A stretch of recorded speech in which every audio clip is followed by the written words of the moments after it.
at the time that Christianity began, you have to understand, like, the whole Mediterranean was being influenced by Hellenism at this time. You had Alexander the Great had conquered a lot of stuff. You have his generals after him had continued to try and control things. So there's a lot of influence of Hellenistic ideas going through all the cultures, and a lot of diverse cultures around. You have the Syrians, you have the Anatolians, you've got the Jews, you got the Egyptians.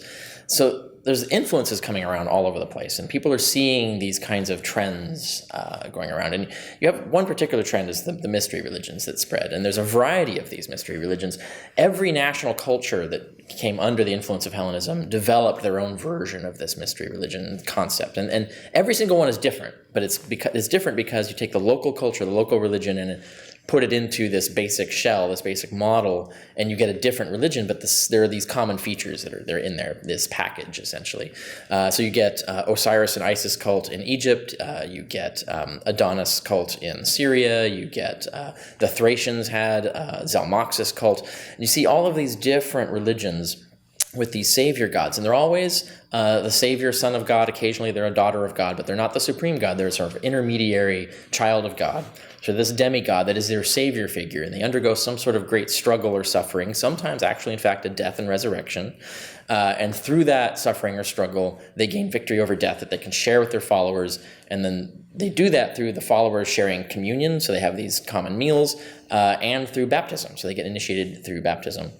And these are like the core features. And one of the particular aspects of it is the mysteries, which is the idea of these secret doctrines that insiders were told, that outsiders are not told. But you have to join up, get initiated, and then you'll be told the secrets that you need to know to basically get advancement in the afterlife. And these are the common features of the mystery religions.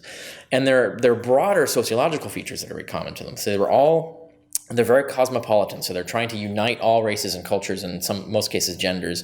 Everyone is, when they join, they become part of a fictive family, a fictive kin group. So you call each other brother and sister, father and mother, and things like this, just as people are familiar with the Christians doing. But this was already the model of the mystery religions going around. And syncretism is one of these features where you have this basic core model, but then you take the local religion and import it in, and you create something new.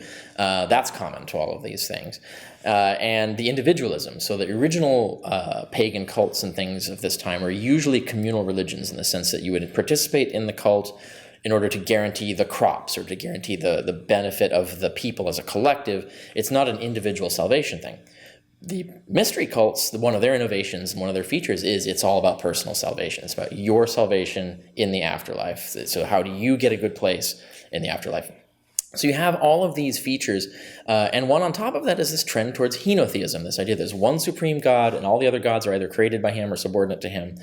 And even Judaism is henotheistic when you include the fact that angels are really basically just gods. They're just not called gods, but they have all the same features. They're immortal. They have these particular domains of power, and they have supernatural abilities. They live in heaven, So, and then there's demons, of course. So you have like the evil gods. And so you've got this basically this polytheistic system. They just don't call it that. But the mystery religions were doing the same thing. They were carving out this new idea of polytheism where you have the supreme God and you have this hierarchy of deities, and the supreme God is the most important one.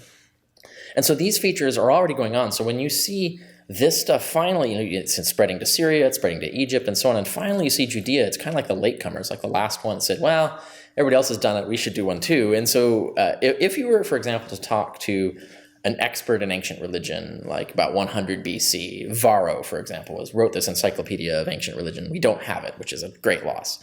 But he wrote this Encyclopedia of Ancient Religion, so he was an expert on religion. And I'll bet if you went to Varro, and this is a Roman historian and intellectual, and asked him, it's like, okay, you see these mystery religions that are growing up everywhere, Egypt, Syria, and so on. And you know a little bit about Judaism, so if the Jews came up with a mystery religion, describe that religion, and he would write out this description of what that religion would look like, and it would be Christianity to a T. And that tells you something. Like how could you do that if it wasn't really cultural diffusion? It's the same phenomenon you're seeing happen in Egypt and Syria and Thrace and Greece and everywhere else. So basically this group of Jews sort of, whether it was deliberately, whether it was consciously or unconsciously, they're being influenced by this model, and they basically develop their own version of this mystery religion that is very Jewish, but it still conforms to this trend that's going around. And the trend elements are things that are not coming from Judaism generally. They're things coming from the outside, but they make them Jewish. They dress them up as Jewish, and of course sell them as Jewish. They're not saying like we took these ideas from these other cultures. No, they're saying like, no, this has always been God's plan, and God is Jewish, so we're good, right? So that's how Christianity starts out, as this Hellenized Jewish offshoot. This Jewish sect that's sort of offshoot of that. And then, of course, I mean, it really originally it was a very Jewish sect. So you had to become a Jew to be a Christian, which means you had to cut off a piece of your penis if you were a man. You had to follow the dietary laws and all of this stuff. But then you had this one particular apostle who came along, Paul, who originally was a persecutor, but then sort of like converted and saw the light and said, well, this is actually a cool cult that I can actually support and become a bigwig in. And so he starts coming up with this idea that this would be way more popular if we just get rid of the Torah requirements of like circumcision and dietary requirements. It would make it much more people would want to join. And I think that's what led to the shift. And of course, the end result was that the church eventually, over decades and decades and decades, got flooded with Gentiles, so the Jewish faction shrank and shrank and shrank. And so it became what we recognize now as Christianity. But it began as this Hellenized Jewish sect. You often run into, especially Christian apologists and stuff, try to sell this idea that Judaism was monolithic and was resistant to all change and influence. There was only one kind of Judaism, and they would not accept anything, and it would just stay that way. But that's not the reality. When you go looking at what was actually going on in the early first century, BC and AD, Judaism was fragmenting. There was tons of diversity in terms of different ways of thinking out their Judaism, different theologies, different philosophies, different models of doing it. And you had multiple sects. I mean, people often hear about the Essenes, the Pharisees, the Sadducees, but there are at least 10, possibly as many as 30 sects that we know by name, or by description. Even the Essenes were divided. We have one source says they were basically 7 different sects that were competing, more than 7, maybe 7 to 9 different sects competing with each other. So Judaism was already fragmenting. People were exploring alternative ways to think their Judaism. And a lot of these sects, especially the smaller ones, were countercultural, meaning they were against the elite mainstream Judaism. They were against the temple cult. They were very critical of the Pharisees, for example, and their way of doing things. So there was a lot of opportunity here for influence and for change and for innovation in Judaism, precisely at this point. And so it's not a surprise that Christianity pops up at that time, because this is exactly, you see what's going on. Is everybody's doing this within Palestine. So that diversity of Judaism is an important context to understand Christianity in. And when you get to the one sect, and many scholars have tried to argue and pointed out there's a lot of weird similarities based on what we know of the Essenes, which is one particular sect of Jews, and the Christians. They have a lot of similar doctrines that people used to think were unique to Christianity. It turns out, well, guess what? The Essenes had these ideas earlier. And people find that body of ideas also at Qumran, among the Dead Sea Scrolls. And so they say, well, that sect must have been an Essene sect. It might have been. It might have been a collection of sects. Who knows? There might have been yet another sect that just had similar ideas. We can't really say for sure because we don't have them calling themselves by name, so we don't know. But it shows that there's a lot of these ideas that became normal in Christianity were already being toyed around with within Judaism before that. But you also look at it, there's scholars have pointed out that when you look at the Gospels, for example, their portrayal of Jesus and his interaction with the Pharisees, his arguments that he has with the Pharisees, they actually read exactly like an internal Pharisee argument. So you actually have, the Pharisees had 2 sects. They had the Hillelites and the Shammaites. And the Shammaites were the conservatives and the Hillelites were the liberals, and they argued with each other. And those arguments look exactly the same. And in fact, Jesus just looks like a Hillelite Pharisee, essentially, the way the character is written in the Gospels. So then there are some scholars suggesting, well, maybe Jesus was originally a Pharisee. And so you can look at a lot of these different sects, and you can see there's pieces of a lot of these sects in early Christianity, and we can't really tell necessarily when they got imported. They might have got imported after it started. They might have been part of the launch. But you also have to think in terms of, where did Christianity come from? It had to be a sect before they came up with this revelation of, oh yes, the Christ figure has sacrificed himself, now the end times have begun, etc. Before that revelation came to them, they were probably already an organized sect in some fashion. They probably had some other set of teachings, and then Cephas, or Peter as we know him, might have actually started this revolutionary movement within that sect and said, oh, guess what? I've had a revelation. Things have changed. The end is coming. The Christ figure has sacrificed himself. We no longer need the temple cult, yada yada. So the question then becomes, what sect was that? Do we know it? Like, was it the Baptist sect, for example? You look at, like, people are associating Jesus with John the Baptist. Was Jesus basically a disciple of John the Baptist? There's a lot of these kinds of questions you can ask. So the fact that there are similarities with the Essenes is not definitive, because we can find similarities with so many other sects, and it's so little that we know in terms of the exact organization on the ground of what was going on sectarian-wise at the origins of Christianity. So we really can't say for sure whether Christianity was an offshoot of the Essenes or influenced by the Essenes, or some sort of amalgam of different sects. We don't know. Yeah, the earliest story of Jesus that we know for sure was written was the Gospel of Mark. That's the earliest one. There may have been versions before, but we don't really have any concrete evidence of that being the case. And we don't have any evidence in Mark. Mark doesn't seem to be aware of there being prior versions of his story. His story seems to be, his own creation.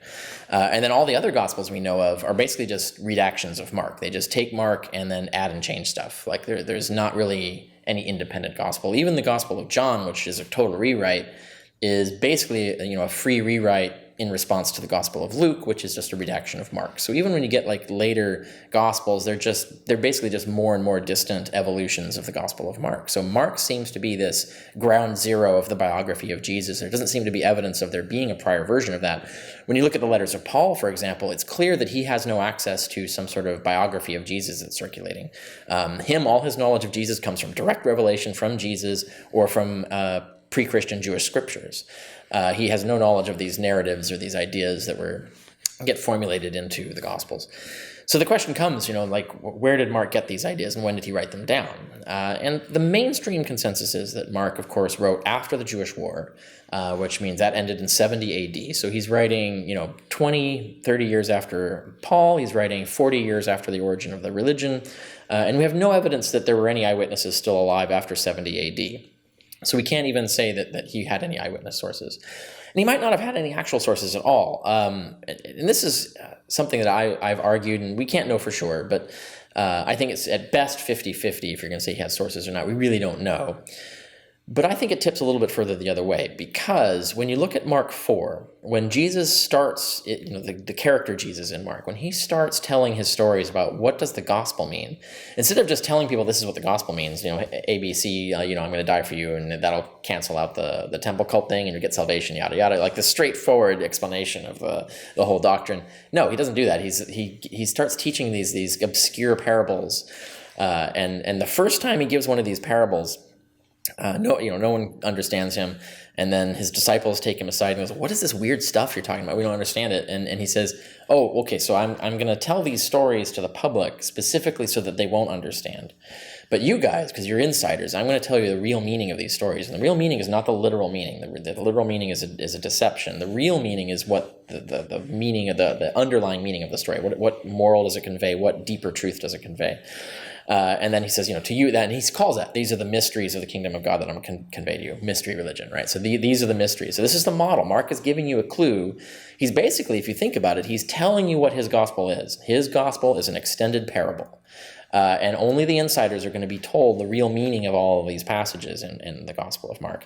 And he has that key, that clue in there. It's like, that's how he's treating his disciples. So if you're reading this and you're imagining yourself as a disciple, you know where you fit into this scheme. It's like, oh, I need the secret teaching. That this is all facade.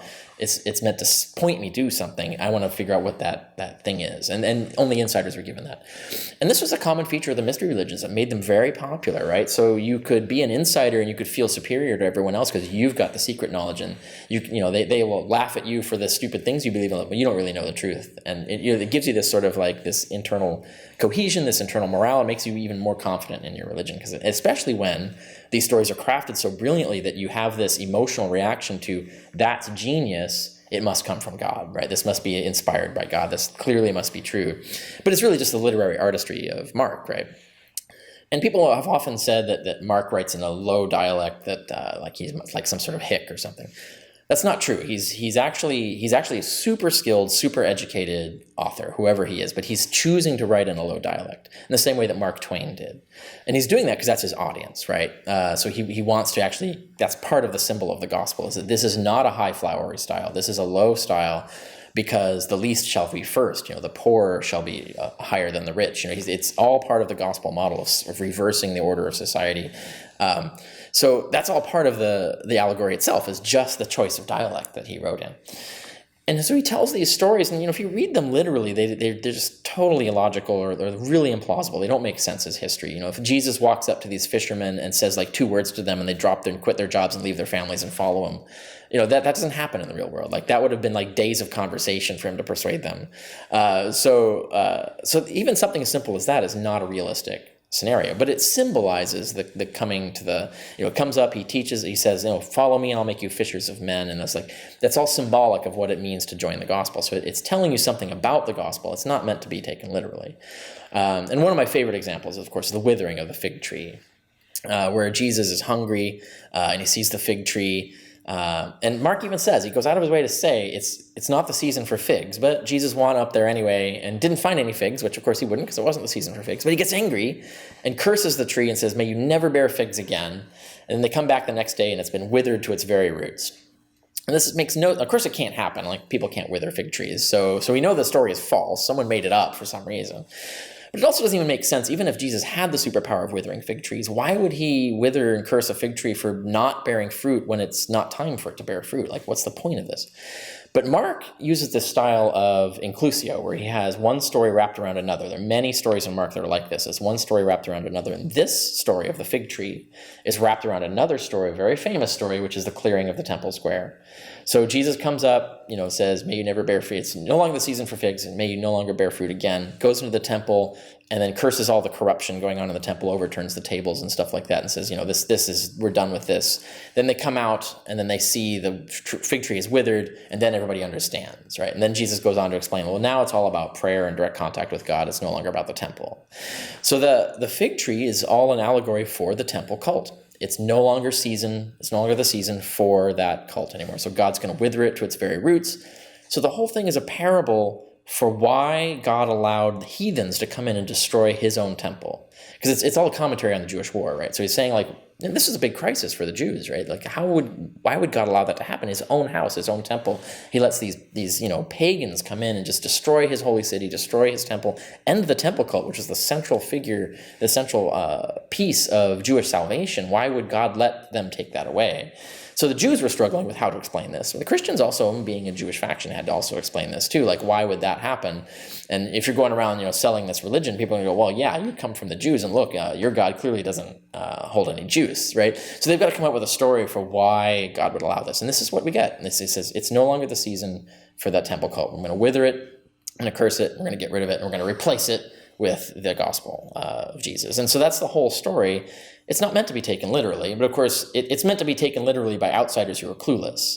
But the insiders would be told, no, this is the symbol of the gospel. This teaches you what the gospel is about. You're not supposed to take it literally. You're missing the point if you're taking it literally. And there are many other stories in Mark that are like that.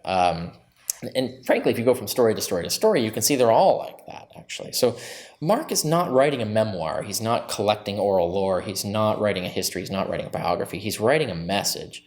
And I'm not the only one to argue this. John Dominic Crossan came out with a book called The Power of Parable, where he says, yeah, actually all the Gospels are just extended parables. They're not supposed to be taken literally, originally. At least not by insiders. They might have been meant to be facades to be taken literally by outsiders, but insiders were going to be given the real meaning of it. And so this is how this story begins. And then, of course, decades and decades and decades follow, and then you get certain factions of Christians start selling these things as literally true and really anchoring their faith on them being true, to the point that you get the creeds originally in Paul don't mention Pontius Pilate, don't mention Mary, they don't mention any historical details like that. But by 100 years later, you've got people like Ignatius insisting on, you better believe Pontius Pilate really killed Jesus and that Jesus was really born to Mary, or else you're anathema, we're going to kick you out of our religion. So it becomes obsessively focused on the historicity elements. So you have this faction that's really pushing historicity as a fundamental part of, this is the only way you can be part of our club, is if you buy in to this being literally true. So you have this different version of the sect that arose about 80 to 100 years after it began, and that's the sect that ultimately had the right guy in the right place to get the ear of Constantine and become the religion that was backed by the empire, and then became the religion that dominated the West during the Middle Ages. Just historical happenstance. So we got stuck with the historicist sect, but it didn't really start out that way. because only Sadducees and Pharisees are mentioned in the Gospels. It's as if the Essenes didn't exist, even though they were around. But there were tons of other sects too. I think the Gospels, or is it Acts? One of the books in the Bible mentions the Herodians, which was one of the sects that we know about that thought that Herod was the Christ. That we know very little about otherwise. Although it might have just been calling them Herodians because as a political faction, it's hard to say. But the religion-wise, the Bible doesn't mention the Essenes. And there have been scholars who pointed this out and said, like, that's kind of weird that, like, you have Josephus, for example, is this Jewish author who wrote a history of the Jews for pagans to understand the Jews. And he talks about his own life, and he says, I went through all the major sects, and he lists them, the Essenes, the Pharisees, and the Sadducees. And he talks about them to try and explain to pagans about how Jewish society is organized. It's the Essenes, the Pharisees, and the Sadducees. He says also on the Zealot, this fourth philosophy, the Zealots. But the main ones, the good ones, were the Essenes, the Pharisees, and Sadducees. It's always the Essenes, the Sadducees, and the Pharisees. And then you go into the Gospels, and suddenly there's Pharisees and Sadducees, but there's no Essenes. Like, why? Where did the Essenes go? And then there's scholars will point out, like, well, that's Jesus, right? So that's the perspective of these authors is the Essenes. That's where the Essenes are, is that you're watching them engage with the Sadducees and the Pharisees. And that's a compelling argument. It certainly is an argument for when someone like Mark is writing his gospel. It's an argument for him believing that that's the case, that he thinks that he is the inheritor of the true Essene doctrine. He's writing an Essene gospel, and that's where the Essenes are. So it's like, he's not going to explicitly mention the Essenes because he's the Essene, right? So Jesus is the Essene. The apostles are the Essenes. I think that has some merit to it. Yeah, so you ask about, like, sources. What sources did Mark use? The sources he used, certainly the sources we can, like, really definitely reconstruct, are not sources about Christianity. They're sources outside Christianity. For example, a lot of the stories in Mark about Jesus are taken, basically they're stories about Moses or stories about Elijah and Elisha that Mark has updated. He's done like a West Side Story to Romeo and Juliet. He's changed the historical context, the cultural context, changed the value meaning of the message, and put Jesus as the central character. So Jesus is in the role of Moses. Jesus is in the role of Elijah. But he engages in stories that are very similar and clearly lifted from and rewritten from these Old Testament, these Jewish scriptural ideas. Mark is doing that in part because they've sort of gotten tired of the old scriptures were written for a lost time, or the value message doesn't resonate anymore. So Mark is trying to sort of create a new scripture, a sort of new Moses, a new Elijah, who behaves the way that is meaningful for that particular time. Like the way Elijah acted, the way Moses acted is no longer exactly the model that they want to sell. So they're going to rewrite those stories, put them in the character of Jesus, and use Jesus as the new model. This is the new model that we're supposed to follow. So he's doing that with the scriptures, definitely. So that's going on. And Dennis MacDonald, for example, has pointed out that Mark is also doing this in a sort of Homeric style. He's taking ideas from Homer and rewriting them. And he's doing the same thing, because you got to remember, Mark is writing in Greek, like his original composition in Greek. So he is writing for a Greek audience. Anyone who could compose like he's doing, and certainly anyone who could easily read his book, knows Homer inside and out. Homer is the Bible, essentially, of the pagans, right? So Homer is the one that they take these moral lessons from. They look at these stories, and it's the same way. They treat it the same way. They don't take it literally, but they look at it as, what is the message of this scene in Homer? What value message do we get out of that? So they're extracting values in the same way that Mark is saying that you should extract values from the parables. But the author of Mark and his sect don't like the message of Homer. So they think that there's a lot of pagan values are actually corrupting of society, or bad values. So what they want to do is what's called transvaluation, where they're transvaluing the stories. They'll take stories of Odysseus and other people from the Homeric tales, rewrite them so that the value message is the value message Mark wants to sell, not the value message that you get from Homer. So that this book would even replace Homer, is the idea. Like, it wouldn't just replace Moses and Elijah, the old Jewish stories. It would replace the old pagan stories and be a better Homer. It could be a new core literature for this new society they want to create. And so that's what he's doing with those things. Then of course he's doing other things, like he's borrowing stories from Josephus, I think. There's been some peer-reviewed literature showing that the whole crucifixion narrative resembles in 20 points in order this other death narrative of this other Jesus who died decades after Christianity began. So he has no connection to Christianity.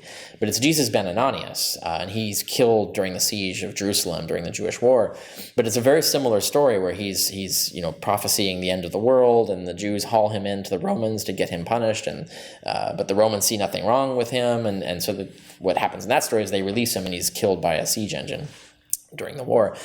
But it seems pretty clear that when Mark composed his story of Jesus, he's transvaluing the Jesus ben Ananias story. So he's taking stuff from Josephus and rewriting it and turning it into something that he can market. And it's the same idea as like they want to create a new message.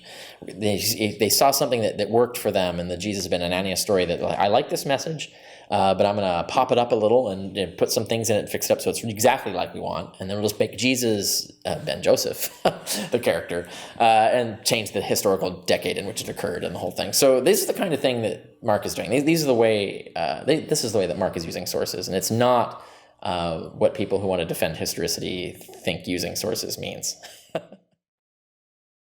Group writing of things was not a common. In fact, I can't even think of an example of it ever in ancient literature. It's always an individual composing. What you have is an individual composes, and then someone else comes along and redacts it. So John, we know, has gone through multiple redactions. So the Gospel of John, the version we have now, is not the original one written. So in fact, someone has inserted stuff, taken stuff out, and reordered it, such that you have these weird illogical inconsistencies where Jesus is suddenly in one country and then suddenly he's in a different district instantly.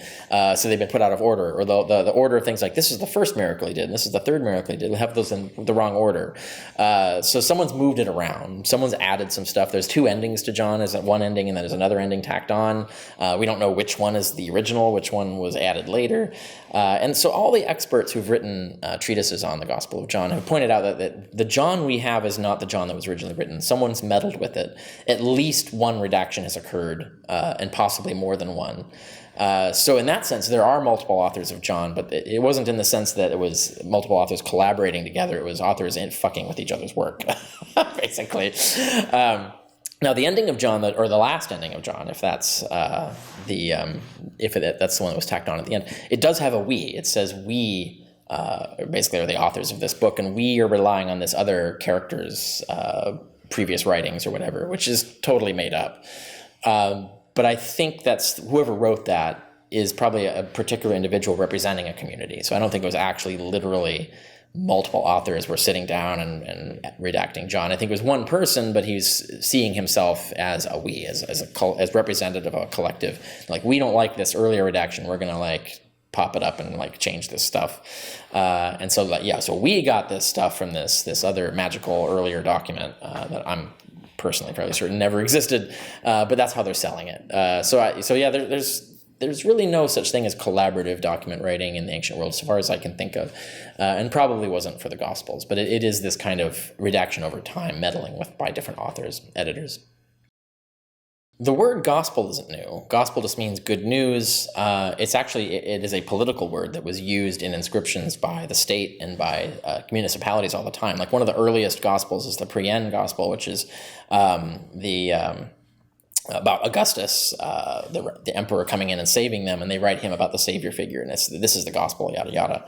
But it's a political message. It's about he's came and he saved us, and this is the good news and about this. So this idea of a gospel or gospel as a teaching, that's not new. That predates this. So the Christians co-opted that idea as something to market their thing. So this is the true, and it is political for them, but it's subversively political. Like, their idea is not we want to militarily take over the government, or we're not going to come in and militarily save you or anything. Their idea is we're going to spiritually save you. We are the spiritual government that you can just join this family within larger society. And larger society can go on as it is, ruled by the Romans. That's totally fine.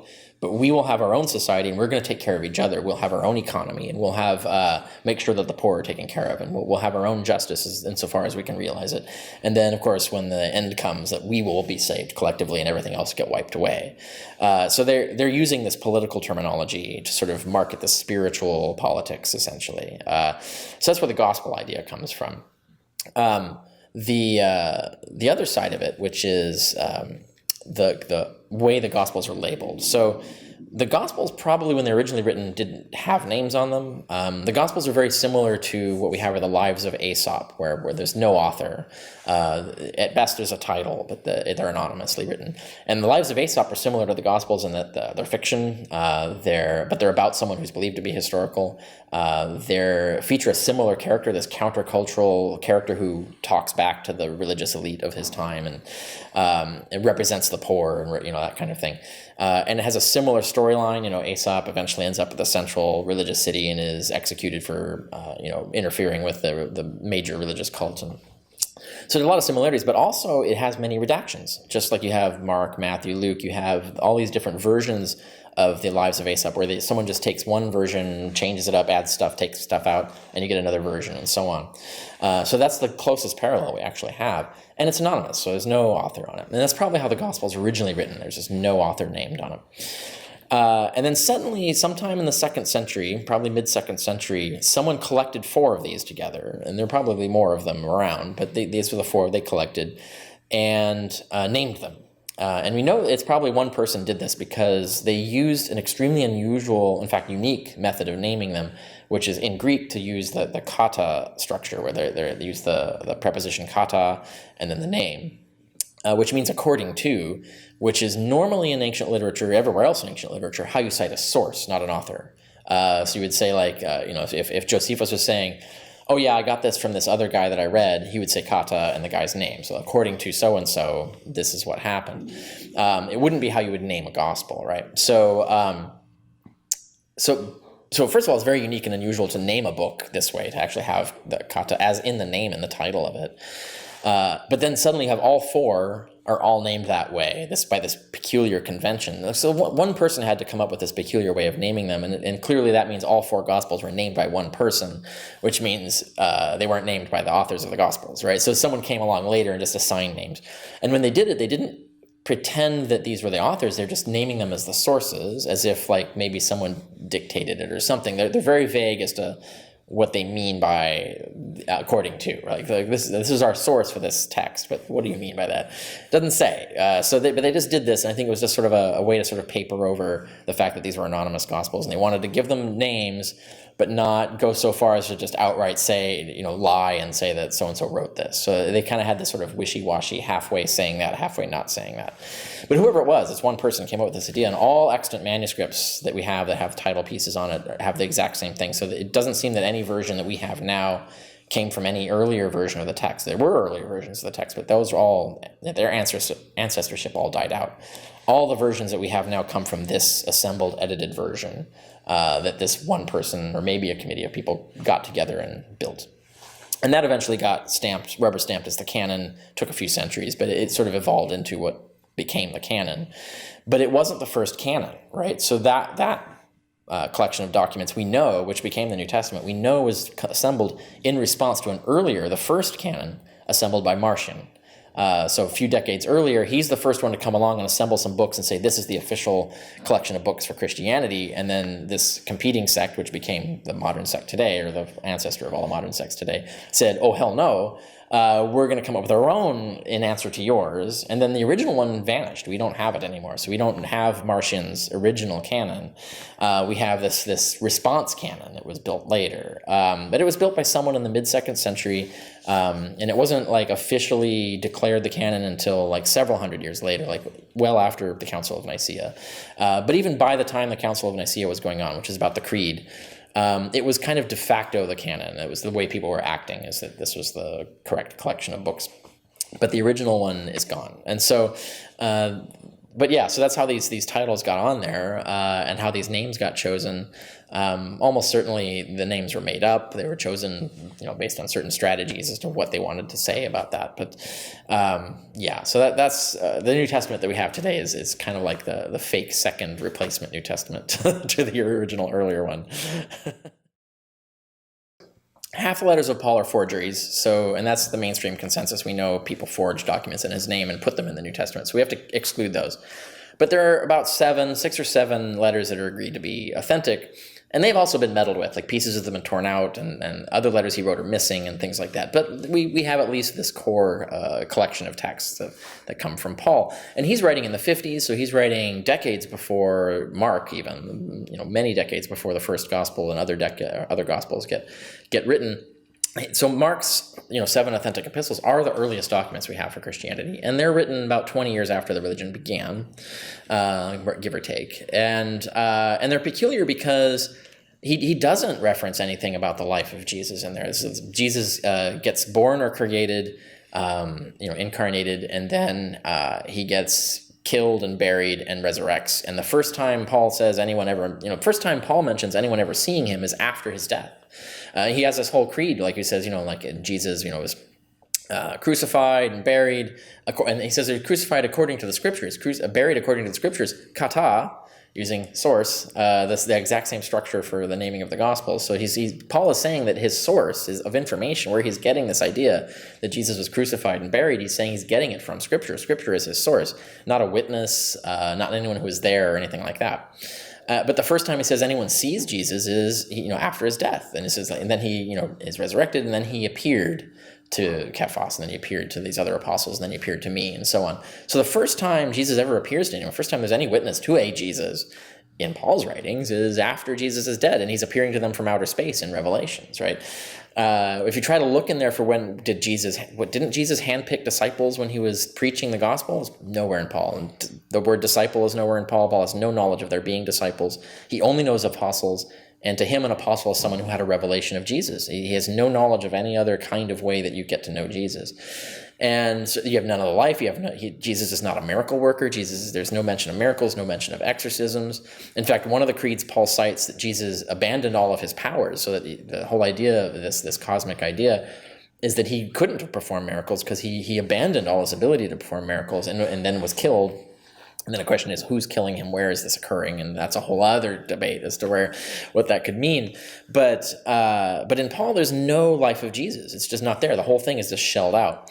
And the closest thing we have is he mentions, in the night that he was handed over, he broke bread and gave this instruction. But Paul says he got that by revelation, that Jesus revealed that to him. He didn't learn it from witnesses, and he doesn't mention anyone being there. So when you get to the gospel, suddenly now there's people being mentioned being there. It's Jesus in life doing this and talking to the disciples.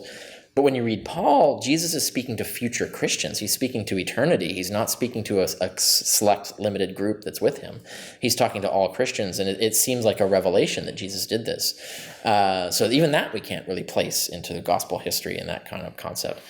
So what's going on here? Like, why does Paul not know any of the stories? Why does Paul not know any of the parables? When Paul wants to teach something, he has these revelations. He says, I have a revelation from Jesus, and this is what he said. He doesn't have a collection of sayings. He doesn't have stories to tell about Jesus. You should do what Jesus did. You remember when he did this thing? No, that kind of, he doesn't use analogies from Jesus' life. It's like none of the things that you would expect. If someone's trying to push this religion and say, you should follow the dictates of this guy, you should follow him as a model, you'd be talking about his life. You'd be talking about things he did and as examples proving your point. And even if you're writing 20,000 words on someone, it's exceedingly difficult to avoid ever mentioning anything happening in their life, even by accident, right? So it's very odd. And so this is one of the principal bases, I think, of arguing that maybe there wasn't a Jesus. Maybe this is stuff that all went on, as they understood it, celestially, and it was only known by revelation and only known by secret messages in Scripture. And that's the thesis, of course, that I test against minimal historicity on the historicity of Jesus, the book I wrote about this and got through peer review. It's like the only peer-reviewed defense of the idea that Jesus didn't exist. And it holds up, I think. But it certainly is worth debating. It's worth taking seriously that that's what happened. I mean, honestly, nowadays, no one reads the Bible, so so they don't even read it in the order that it's in now. When people read the Bible, they're told by a preacher to look up a specific verse, and so they flip to that verse and read that verse. No one really sits down and reads the New Testament cover to cover in order. Like that no longer happens. And arguably, it never really happened. In the medieval churches, or even pre-medieval, churches would read the Gospels section by section, week after week. So it'd be like basically a liturgy. So they have like a 52-week plan that would finish a Gospel. You would just read a section every week. And so for that was just their manner of preaching. So that's why they put those in front, because that's the churches were using it that way. But people weren't like reading the Gospels in order. Like the order wasn't really important. And in fact, we have versions of the New Testament that have the books in different orders, but never the epistles first, I don't think. But certainly like the Gospels sometimes are in different orders, and the epistles sometimes are in different orders. So the organization has become kind of like, well, you've got the Gospels, then we're going to throw in the epistles, and then we'll throw the Revelation at the end. And then the epistles are organized in like all of Paul's epistles, and then you have like the minor authors, and then their number of epistles shrink or go up, or go one direction or the other. And so they just sort of pack them on. It's very similar to the way the Quran is organized. But it wasn't really organized that way for people to read it in that order. The order is kind of irrelevant. And today it's certainly not. I don't think it would have any effect on people's understanding it, because that's not how people get sold Christianity. It's not how they're taught to learn about Christianity, and it's not what they're preached. So the preachers don't say, hey, read the Bible cover to cover in order. The order is important. No, that's not how they do it. So I don't think it would have any effect if we were to reorder the Bible. Biblical scholars in the 20th century started to notice, well, they've noticed for a long time, but they really started to really dig into why this was the case. Everybody knows that Matthew copies Mark verbatim and Luke copies Mark verbatim. So we know they're both just redacting Mark. But there's material in Matthew and Luke that's not in Mark that's verbatim between Matthew and Luke. And so we have this question, it's like, where's that material coming from? Because either Luke is copying Matthew or Matthew is copying Luke, or there's some other gospel that's lost that they're copying. So maybe there's some other gospel parallel to Mark, and they're copying stuff from Mark, and they're copying stuff from this other gospel, and now it's lost, and that's how they got built up. And this is where the Q theory originated. And that hypothetical lost gospel was named Q. It's for the German Quelle, meaning source. So it's just this source document. They call it Q. And so whenever you hear people talking about Q in the context of the New Testament, they're talking about this hypothetical lost gospel. And then there's lots of debates as to when was that gospel written? Did it go through multiple redactions? Is it post-Mark? Is it pre-Mark? It's all of that kind of stuff. But there have been other scholars who've said, you know what, actually that hypothesis is not such a great hypothesis. Actually, it makes much more sense that Luke just copied from Mark and Matthew. So Luke is basically redacting Mark and Matthew. Matthew is Q, essentially, in this. Luke doesn't have a Q. Matthew's not using a Q. Matthew just added stuff to Mark, and Luke came along and then redacted that material as well. Mark Goodacre is one of the leading proponents these days of that. So if you look at The Case Against Q is his leading book on this, but he's written many other things. And I've looked at this, and I have to say, after all my research, I have to agree that the argument for Q is just really terrible. There really isn't any good argument for Q. And the theory that Luke is just redacting Mark and Matthew explains a lot more data than the Q hypothesis does. And now there are a lot of us in the scholarly community who agree with the fact that Q doesn't exist. But I'd say we're still a minority, maybe 1 out of every 3. So it's like there's still like this old guard that's really insistent on defending Q. Although Kloppenborg, who's one of the big leading defenders of Q, even he had to admit, like in one of his defense, trying really hard to defend the Q, he says, well, he basically said, I'm paraphrasing, he basically says like 50-50 as to whether there was a Q or not. It's like, okay, you're almost giving up on Q at that point. So I think, Q is a hypothetical document. We don't have it. We don't even have really concrete evidence that it ever existed. So it makes it very difficult to use. And yet a lot of scholars have these grandiose theories about what was in Q, how it was redacted over time, really elaborate theories, and this explains all kinds of things they want to say about the origins of Christianity, but it's all built on this facade of hypothesis on top of hypothesis on top of hypothesis on top of hypothesis. Very little evidence backs it. So I don't really support the existence of Q, and I don't think it's useful as evidence to really treat that hypothesis as if it's evidence of something. It needs evidence for it, not the other way around. Why is there this obsession to stick with a historical Jesus rather than admitting that maybe there wasn't one? Even just to admit that maybe there wasn't one, rather than just saying there wasn't one, right? You could say like, yeah, okay, it's possible there wasn't one. And I've had some leading scholars in the field like tell me privately, like, yeah, actually, I'm not really convinced, like it's 50-50, like maybe there wasn't one. But I really can't like publicly say that because that would be damaging to my career. People would make fun of me. It would be, cause problems for me, essentially. So there's still this sort of field pressure against people to like, no, don't go there. Don't ever go there. And I think, so there's partly that. And there's this lesson to have learned. A lot of these scholars who are thinking like this saw what happened to Thomas Thompson in the 70s. Thomas Thompson is a professor of the Old Testament, and he's the first one to come out with a peer-reviewed study claiming, hey, Moses and Abraham and the patriarchs are mythical. They didn't exist. And the effort to destroy his career was phenomenal. So there was like all kinds of things within the field, like to get him disinvited, get him kicked out of conferences, to get his papers not reviewed, to not prevent him from getting a job anywhere. And so he went through a lot of crap over that, like really problematic crap. And people in the field still remember that having happened. And so when you say, well, now you're writing like Jesus didn't exist, I'm not going on that third rail because look what happened to Thomas Thompson, I'm not going there. And you have people within the religious universities are in worse shape because they definitely can't go there. You have the example of Thomas Brody, who wrote a memoir. He's a Catholic priest, and he wrote a memoir saying, I don't think Jesus existed. And the Vatican said, okay, yeah, you're retired now. You don't get to talk about this anymore. You're going to shut up. And so they silenced him, and he's gone now. He's off in some retirement community, not holding a position anymore, and not allowed to talk to anybody, as far as we know. So that was the end of that. So you have this. Within the religious communities, it's even worse. But even within the secular community, like if you're a biblical studies professor, who's your audience? Where is your grant money coming from? Where is your departmental funding coming from? It's coming from Christians and Christian institutes. And so you don't want to like rock that boat. So even if you're secular, there's a risk there. The scholars who can come out and say, I doubt Jesus existed, or at least I'm not convinced he did, are scholars who are insulated from being harmed. Or have realized they are. I think a lot more scholars are immune to being harmed than they think they are. I think a lot of scholars think they're in more danger than they are, and that keeps them quiet. But some have come out and said, yeah, actually, I am kind of a doubter of this. And so you have Hector Avalos, you have Art Droge, you have Kurt Knoll, you have a variety of these professors in the field who come out and say, like, yeah, actually, I do doubt the historicity of Jesus. But there are people that can't be punished, essentially. So they're in there. So you have to look at other people.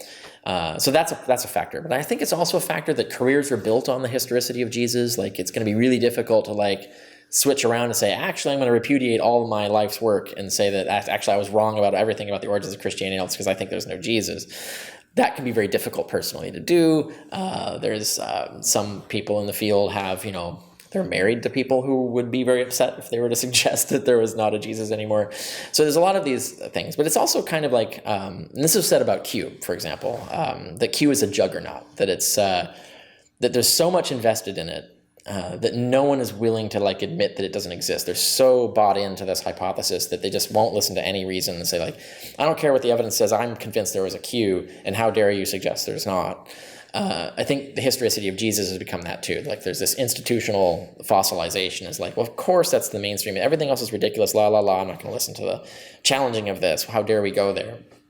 So there's that kind of institutional inertia, I think, is also a problem for why this happens. And so I think all of these factors come in. But I think what you're going to see is that the new guard is going to be more free to be open about this. And you're going to see the old guard die off, and you're going to see probably more and more acceptance of this, at least the plausibility that Jesus didn't exist. Not necessarily like adopting the hypothesis that he didn't, but at least saying, yeah, that's as plausible as the zealot hypothesis that's also going on in the field, or the apocalyptic prophet hypothesis, or the Jesus the magician hypothesis, or Jesus the cynic hypothesis. There's all of these different hypotheses about the historical Jesus. The non-existent hypothesis, this other alternative theory for the origins of Christianity, is at least as plausible as all those others. And so it deserves equal respect and a place at the table of the debate, essentially. That actually ties into your last question. So let me see if I can wrap that up. So another aspect of this, like when you look at like the Jesus seminar, why are they so invested in there being a historical Jesus, even when they're willing to admit most of the stuff about him is made up? Like if you're willing to say most of it's made up, why aren't you just go all the way and say, well, if most of it's made up, maybe all of it's made up. So why don't they go there? But a lot of the members of the Jesus Seminar aren't necessarily secular. They're liberal believers. They're Christians, and they have these ideas. So you have like John Dominic Crossan, for example, has this idea of Jesus that actually matches what he wants to preach in terms of the moral universe, like what moral message he wants to preach. So it becomes important that this is really how Jesus even became historicized in the first place, is that if your hero doesn't exist, it's a much harder sell to say that he's the great moral guide for something. Oh, you mean someone made him up? That's the great moral guide? But if he's real and really said and did the things that you say he said and did, you can say like, oh, look, he is a real moral authority. And so it has more weight, has more psychological effect on people. and on yourself, right? So if you want to model yourself after this guy, it's easier to model yourself after someone you believe existed than after a fictional character, let's say. It's not that no one can do that. It's just that it's easier for a lot of people to do that if they believe in the historicity of that person. And that's how Moses gets historicized, for example. It's like why Moses is so important and why Abraham is so important. And the same thing with Jesus. And so I think there are a lot of scholars who really invested in historicity because they're invested in some theology, some idea of what they understand Jesus to have been. And there have been other scholars who pointed out that when they look at this huge diversity of theories of who the historical Jesus was, there's like tons of different versions of Jesus, tons of different versions of what he really taught originally and stuff. What someone said is like, what I've noticed is when you look at a scholar and you look at his politics and you look at his what he wants to be true religiously, and then you look at the Jesus he's reconstructed, it's conveniently the same. And so this, like, what seems to be happening is that people are looking down a well and seeing themselves reflected back at them and then calling it Jesus, really, right? So you have this trend in scholarship to build your historical Jesus to be the one you want for your own politics and for your own moral vision for society. And of course, that keeps you anchored to defending historicity because you need historicity to do that. So that's kind of still a barrier for people. But there are a lot of people who are willing to say, actually, there's no reconstruction of Jesus that makes sense to me now. And it's the same problem that the original Christians had with Moses and Abraham and Homer. It's like those documents, the morals that they were teaching are like thousands of years old or hundreds of years old. They no longer speak to our current generation. So they rewrite, they create their gospels and have Jesus be the version that they want. We're now in the same place. Like the Jesus that's in the Gospels no longer resonates today. If you actually read the Gospels, he's kind of a dick. He's super moralistic. He doesn't really fit in. He doesn't have a lot to say to our current generation and the kind of moral struggles we're dealing with now.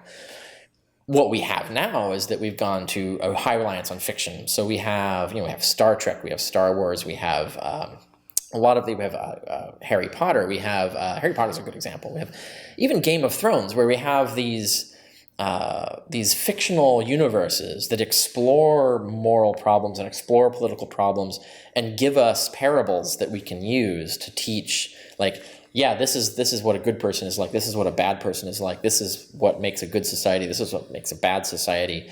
This is how you deal with this moral problem. This is how you not deal with this moral problem.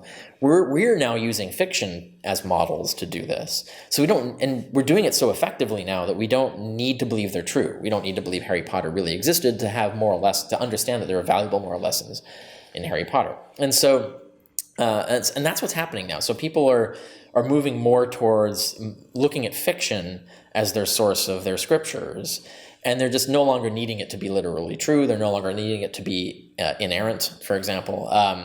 And so that's the direction we're going. And I think in terms of like religious, like you lose this religious package, you lose this worldview, you lose your anchor in terms of your identity and your sense of where you fit in the world and how the world works and all of this. You do have to replace it. Like you've got to put something back in there, even to make sense of your life or the world, even to interact with the world. You have to make assumptions about it. And so that requires some replacement. And what it should be philosophy. We should go back from religion back to philosophy. The way the pagan intellectuals did is like they moved from these religious doctrines to philosophy. Philosophy was kind of like this formalization of, we're going to get rid of like this tradition and stuff and actually start asking questions about evidence-based, logic-based construction of a worldview. That's what philosophy was in antiquity. And it was a replacement for religion. It sometimes integrated religion, but it was really the replacement for religion. It wasn't scripture-based, it was philosophy-based. We need to do that again. But unlike antiquity, where philosophy was fundamental in the education system, it is not anymore. So philosophy is this fringe ivory tower doctrine, and even professional philosophers, are really cut off from the real world. They're not talking to the common people. They're not resonating with the common people. So you have this problem where we need the common people to really pursue philosophy the way they pursue their religion and use philosophy as, like, you can answer your own questions, you can dialogue with people, you can explore stuff, and you can build your own worldview, build this idea. You don't need a religious package to be sold you. You can construct your own. But you need the skills to do that. You need to even know that you're supposed to do that. It has to be something that has to be promoted. But we have not integrated that kind of technique, that philosophy, as a fundamental part of our culture. It's not something we're teaching our kids. It's not something that people are growing up with. And if they go and look at philosophy, say, oh, you need philosophy, and they go look at the ivory tower, and they go, what the hell is that? Like, that has nothing to do with what I need. they're not talking about the stuff that I want to deal with, and it's obscure and so on.